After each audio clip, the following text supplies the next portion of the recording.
In the scheme of things, there is always a macro or larger creature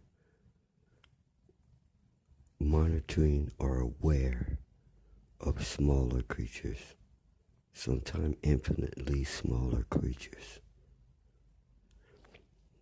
But its awareness of it is vague. Unless you are studying a small creature under the microscope 24 hours a day, and it is unaware that you are studying it, you cannot see the true actions of that life form. So whatever's watching us did not realize we were becoming so advanced, so evolved. They're not expecting the moves that we're making. They're not expecting us to think the way we do. They're not expecting for a comeback from moves that were made upon us. Here's an exercise for your mind. Ants. You know ants, right? Or you think you know ants. How much do you know about ants? Only what they show you. See, an ant farm seems to reveal ants' true nature underground. No, the ants aren't stupid. They know they're being watched still. And you have no idea what abilities or technology ants have, because they're not stupid enough to let you see it. They're not stupid enough to use it when they're out in the open and use it. You don't know if they are psychic. You don't know if they have teleporters, okay? You don't know if ants can travel through time.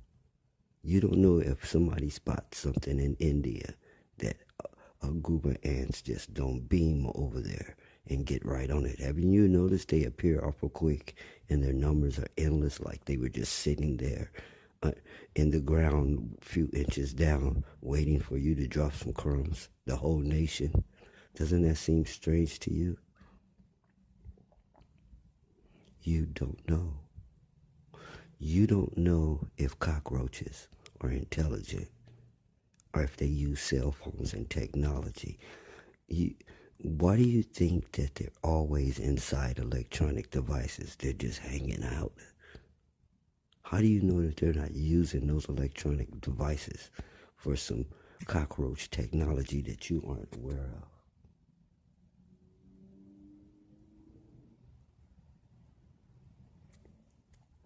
So, you don't know. You don't put little cameras inside the electronic device. And how do you know they aren't smart enough to know when they're on camera? They have antennas.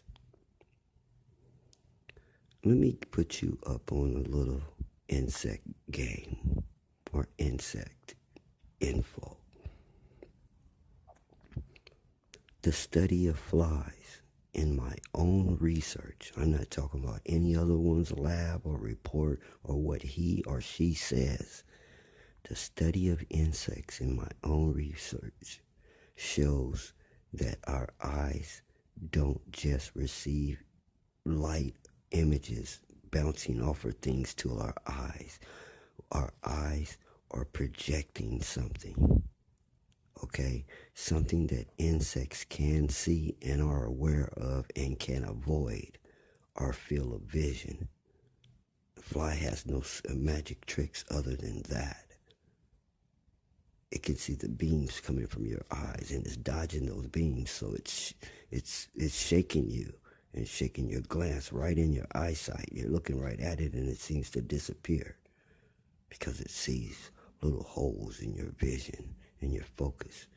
It's like depends on your eye. If you have 20/20, 20/30 or whatever, the most intense part of your vision, the clearest part, it avoids completely. And when it is caught in it, it is like a deer in a headlight. It just freezes and stays still and hope you don't notice it until you move toward it. Then it knows the jig is up It knows it sees you, and it has to go. So, and there's no real magic. It's all tricks. The catching the fly thing, you see people and killing flies in the air. The main trick to this, people, is knowledge that the fly can't fly backwards. Okay? A fly may appear to have went backwards, but it turns around. And if you don't give it a chance to turn around, you can scoop it up. It can't fly backwards. If you come from the front of the fly, ahead of it, you will catch it. But if you come right at the fly, you're not fast enough for that. You have to be ahead of the fly, smarter than the fly. It's almost like setting a trap for the fly instantly right in front of it. A trap that just appears in front of it. It's not super kung fu skills. It's experience and knowledge of observation of flies. That's what lion taming is. It's not some brave person with a whip and a gun. Someone so bad they can hold off a lion with a chair. No. It is what is called body language. Body language has many dimensions to it. One of them is space. We have boundaries of space like rings that go around you. Okay? Your personal space, your intimate space, your public space. All right? Now, a lion is really territorial, especially when it comes to space. If you move toward a lion in its public space, it will move back from you. All right? It will not charge you. It will go backwards. Most animals will. But if you get too close, if you get inside of its personal space, if you get inside it has a certain space, then it will start coming toward you. Sorry, my mistake, wrong animal. If you back away from an animal, it will approach as you move out of its space. If you move into range or to be able to attack it, it will bag backwards to stay out of range of your attack. It's not retreating. It's not running from you. It is staying out of range of your first move. It is making sure you can't hit it or do something to it. This is the secret to lion taming. It's not the pistol or the whip. It's the guy walking forward and back. He puts the little steps and stand right in the line of the lion's path, and then he goes around it. And as he bags up, the lion keeps moving toward him, and he seems to walk up the steps. And as he approaches the lion bags up and walks down the steps. It looks like magic and looks like strength, but it's all body language and it's all knowledge from observing and studying lions. Okay, now you're being manipulated because someone has observed you, studied you, know your habits and ways. I'm going to go further to say they are giving you your habits and ways. They are creating your habits and ways.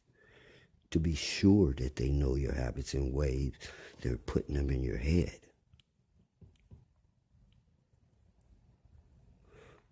But it doesn't work completely. Why? Here's the circle of the conversation. You know when you're being watched. And whether you want to or not, you automatically behave differently. You go into acting mode. As soon as you know there's an audience or suspect there's an audience or the possibility of an audience, you edit your behavior.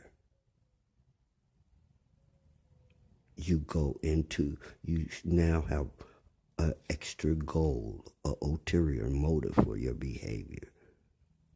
You're trying to make an impression on the listener or the watcher. That's the same thing that ants are doing. Anything a person doesn't want to show you, it is hard for you to see because they know when they're being watched. And if there's a possibility of them being watched, they won't do it. You very seldom catch someone masturbating. It has to be an inside job for you to catch someone. It has to be someone who can catch them with their guard down. Because believe me, their guard is up against that. Someone seeing that, their guard is up. So you may watch them their entire life, but you cannot say you know they do this because you'll never see them doing it. Same way with that is watching us. It didn't expect me. And it really didn't expect me to spawn we.